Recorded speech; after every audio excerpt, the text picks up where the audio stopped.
Hello बच्चों, let's read the question and the question says change in the seasons are caused by। Season में जो changes होते हैं वो उनका क्या कॉज होता है। ओके और हमारे पास चार ऑप्शन दिए उन्होंने and the options are the tilt of earth's axis towards और अवे फ्रॉम द सन।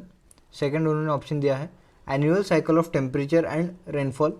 सी उन्होंने दिया है variation in distance between earth and sun. And D उन्होंने दिया है the annual change in sun's energy output. Okay so हमें ये चार ऑप्शन में से सही ऑप्शन कौन सा है ये चूज करना है। अभी इस क्वेश्चन का जो की कंसेप्ट है, की concept of this question will be changes in season. Season में चेंजेस आते हैं वो क्यों आते हैं, चेंजेस सीजन। अभी देखिए हमें कुछ चीज़ें पता होनी चाहिए अर्थ के एंड सन के बारे में और उनके रिवोल्यूशनरी एंड रोटेटरी पाथ के बारे में।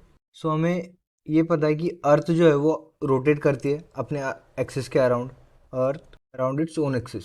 ओके फिर इसी के साथ ये जो है सन के अराउंड भी रिवोल्यूशन करते हैं, रिवॉल्व अराउंड द सन। सन के अराउंड जो रिवोल्यूशन करते हैं उसकी वजह से हमें ईयर्स का जो है वो ईयर्स मिलते हैं। मीन्स एक रिवोल्यूशन मीन्स एक ईयर, एक rotation means one day. Okay revolves around the sun,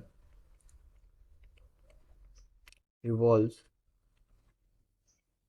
around sun. ठीक है और एक और इम्पोर्टेंट बात, हमारा जो अर्थ का जो ये एक्सिस है, इसका खुद के एक्सिस जो अराउंड जो ये रोटेट करती है, ये एक्सिस जो है वो टिल्टेड होता है। Earth has a tilted axis.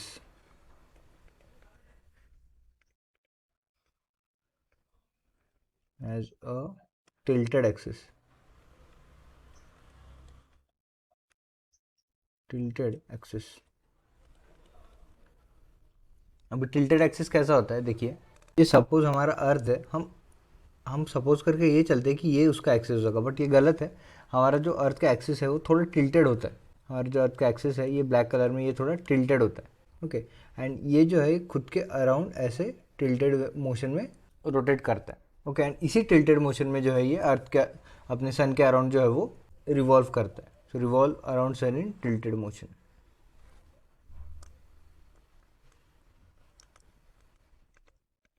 Revolve around sun in tilted motion, tilted motion.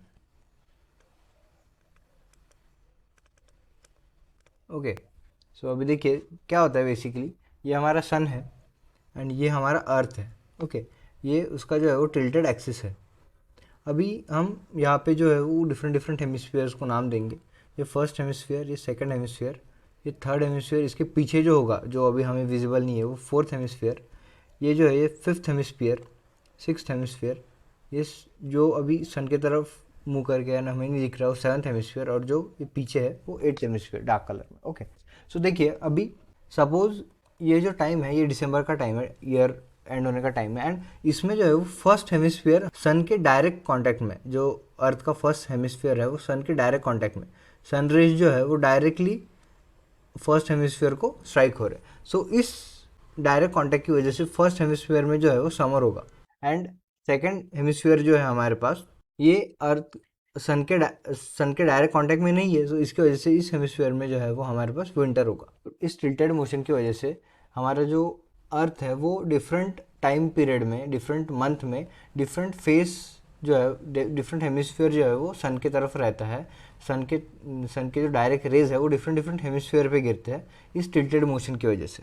Okay अभी यहाँ पे देखिए, यहाँ पे डिफरेंट, यहाँ पे जो है वो थर्ड हेमिस्फीयर में जो है वो समर होगा और जो फोर्थ हेमिस्फीयर जो हमें नहीं दिख रहा है उसमें जो है वो विंटर होगा। यहाँ पे भी सेम, यहाँ पे जो फिफ्थ हेमिस्फीयर है इस पर डायरेक्ट सन की रेज गिर रही है, डायरेक्ट सन की रेज गिरने की वजह से फिफ्थ हेमिस्फीयर पे हमारे पास समर होगा एंड सिक्स हेमिस्फीयर पे हमारे पास विंटर होगा। एंड यहाँ पे अगर हम सेवन्थ की बात करें तो यहाँ पे सेवन्थ हेमिस्फीयर में भी समर होगा एंड एट्थ हेमिस्फीयर में हमारे पास विंटर होगा। जहाँ सिमिलरली जहाँ पे अभी फिलहाल फर्स्ट हेमिस्फीयर में देखिए, यहाँ पे फर्स्ट हेमिस्फीयर में जहाँ पे समर चालू था, एट्थ हेमिस्फीयर में वहाँ पे विंटर चालू है in the time of summer. Okay जैसे आठ हेमिस्फीयर नहीं होते अर्थ के, बट डिफरेंट डिफरेंट टाइम पे डिफरेंट डिफरेंट फेसेस या फिर डिफरेंट डिफरेंट हेमिस्फीयर जो है वो सन की तरफ मूव करके होते हैं, सन को फेस करते रहते हैं। अभी डिफरेंट हेमिस्फीयर सन को फेस करते हैं तो डिफरेंट जो सीज़न है वो हमें देखने मिलते हैं। ओके, सो अगर हम यहाँ पे ऑप्शन की बात करें, the tilt of earth axis towards and away from the sun, ये हमारा सही आंसर है। फिर अगर हम सेकंड ऑप्शन की बात करें, the annual cycle of temperature and rainfall, ये annual cycle of temperature and rainfall जो है ये सीज़न की वजह से होता है। सो इसे ही हम सीज़न कहते हैं। जो हेमिस्फीयर अर्थ सन के डायरेक्ट कांटेक्ट में होगा वो गर्म होगा, वो वार्म होगा, उसका टेम्परेचर ज़्यादा रहेगा। एंड जो डायरेक्ट कांटेक्ट में नहीं होगा वो कोल्ड होगा। अगर ज़्यादा ही कांटेक्ट में नहीं है तो एकदम विंटर हो जाएगा, और अगर थोड़ा कांटेक्ट में तो रेनफॉल भी हो सकती है। सो यहाँ पे क्या होगा हमारे पास, ये बिकॉज ये एनुअल साइकिल है टेम्परेचर एंड रेनफॉल की, ये क्यों होती है, सीज़न की वजह से। ओके, सीज़न की वजह से ये होता है।